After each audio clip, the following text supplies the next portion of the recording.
स्वागत है आप लोगों का इस वीडियो में। एक बेसिक क्वेश्चन है फिर से।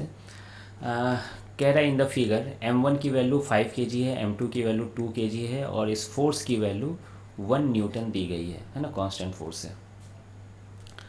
मतलब इस f का मैग्नीट्यूड है ना 1 न्यूटन है। Find the acceleration of either block, है ना, किसी भी ब्लॉक का एक्सीलरेशन बताइए। क्यों किसी भी ब्लॉक का बताइए? क्योंकि दोनों की एक्सीलरेशन सेम रहेगी, है ना, स्ट्रिंग से कनेक्टेड है, कांस्टेंट रिलेशन से आपको दिख रहा है। एक नीचे जाएगा तो एक ऑब्वियसली ऊपर जाएगा। During the motion of m1 if the string breaks but f continues to act, है ना। फिर पूछा describe the motion of m1। फिर m1 का मोशन बताइए कि अगर स्ट्रिंग ब्रेक कर जाए। ठीक है, उस पर बाद में पहुंचेंगे, पहले शुरू में एक्सीलरेशन निकाल लेते हैं। तो देखिए, है ना, m1 और m2 पे मैंने एबीडी बनाया है। m1 पे एक फोर्स लग रही है 1 न्यूटन नीचे, है ना, f 1 न्यूटन लग रही है। फिर एक टेंशन ऊपर लग रही होगी अलोंग द स्ट्रिंग और ब्लॉक से दूर, है ना, टेंशन यहाँ पे लग रही होगी। और एक mg भी तो लग रही होगी, किधर, नीचे लग रही होगी, 5 इंटू जी, है ना, 5 इंटू जी। उसी तरह से 2 kg पे एक mg लग रही होगी, 2g फोर्स लग रही है, दिख रहा है आपको 1 न्यूटन की फोर्स लग रही है।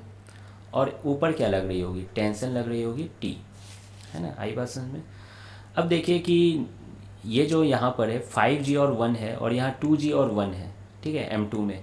तो ज़्यादा पुलिंग फोर्स किसके पास है, m1 वाले के पास है। तो m1 नीचे जाएगी और m2 ऊपर जाएगी, है ना, ये ऑब्वियस हो गया।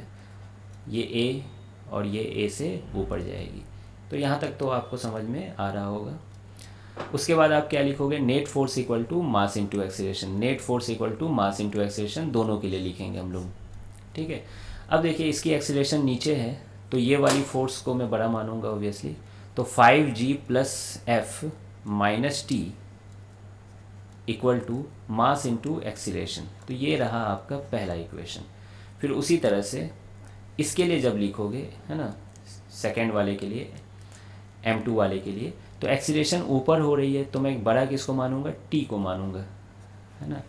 t minus F minus 2g net force, है ना, ऊपर माइनस नीचे, क्योंकि एक्सीलरेशन ऊपर है, मास इंटू एक्सीलरेशन। ये रहा आपका दूसरा इक्वेशन। अब आपको एक्सीलरेशन बताना है, 1 और 2 को जोड़ दीजिए, देखिए कितना इजी हो जाएगा। f माइनस एफ भी कट रहे हैं, माइनस टी प्लस टी भी कट जा रहे हैं, और 5g माइनस 2g हो रहा है तो 5g माइनस 2g कितना हो जाएगा, 3g हो जाएगा। और इधर 5a प्लस 2a हो जा रहा है तो ये कितना हो जाएगा, 7a। तो a की वैल्यू कितनी हो गई, 3g/7। ठीक है, g की वैल्यू आप रख दो, 10 रख दो, 30/7। तो ये अप्रॉक्स में कितना हो जाएगा, 30/7 4.28 के आसपास होगा। तो 4.3 मीटर पर सेकेंड स्क्वायर अप्रॉक्स में आंसर हो गया। तो ये तो है स्ट्रिंग टूटने से पहले की कहानी। अब जैसे ही स्ट्रिंग टूटेगा फिर पूछा गया कि m1 का मोशन को डिस्क्राइब कीजिए, बताइए क्या होगा m1 के बारे में। तो m1 ये है, तो कह रहा है कि स्ट्रिंग टूट गया है, तो स्ट्रिंग टूटने से क्या जीरो हो जाएगी, टेंशन 4 जीरो हो जाएगी, है ना। टेंशन अब नहीं लगेगा, स्ट्रिंग, है ना, टूट चुकी है। फिर कहा गया है कि फोर्स तो लग ही रही है। फोर्स के बारे में कहा गया है कि ये फोर्स लगना अब नहीं बंद हुई है, ये फोर्स लग रही है अभी भी, और mg तो कभी बंद ही नहीं होगी। तो 5g नीचे, है ना, mg लग ही रहा है, ठीक है। अब आप बताइए, दोनों फोर्स नीचे लग रहे हैं तो इसका ऑब्वियसली एक्सीलरेशन किधर होगा, नीचे ही होगा। फिर से आप लिखो net force equal to mass into acceleration, है ना, सारे फोर्स नीचे लग रहे हैं तो मैं क्या लिखने वाला हूँ, 5g प्लस एफ, है ना, नेट फोर्स नीचे, equal to mass into acceleration. तो आप देख सकते हो a की वैल्यू कितनी हो जाएगी, 5 से डिवाइड कर दो तो g प्लस एफ की वैल्यू रख दूँ क्या, f की वैल्यू कितनी है, 1 है, 1/5। तो ये आपका आंसर हो गया। हाँ, वैल्यू रख लेना चाहिए हमें, g प्लस 1/5 कितना होता है, 0.2, ठीक है। अब g की वैल्यू भी रख दो, कितना, 10 रख दूँ क्या।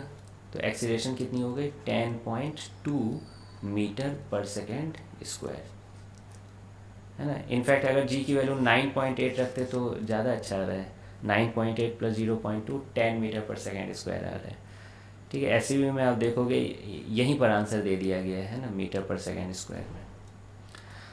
अच्छा, और एक्सीलरेशन किधर है, नीचे के डायरेक्शन में है ना। ये एक्सीलरेशन किधर है, मूव्स डाउनवर्ड, है ना, आप देख ही रहे, मूव्स डाउनवर्ड। तो इससे समझ में आ रहा है इसकी मोशन कैसी होगी, इतने एक्सीलरेशन के साथ ये नीचे चलती रहेगी चलती रहेगी चलती रहेगी चलती रहेगी जब तक कि कुछ और ना हो जाए। तो ठीक है, बस यही था इस क्वेश्चन में, और कुछ तो खास है नहीं। मिलते हैं फिर नेक्स्ट वीडियो में।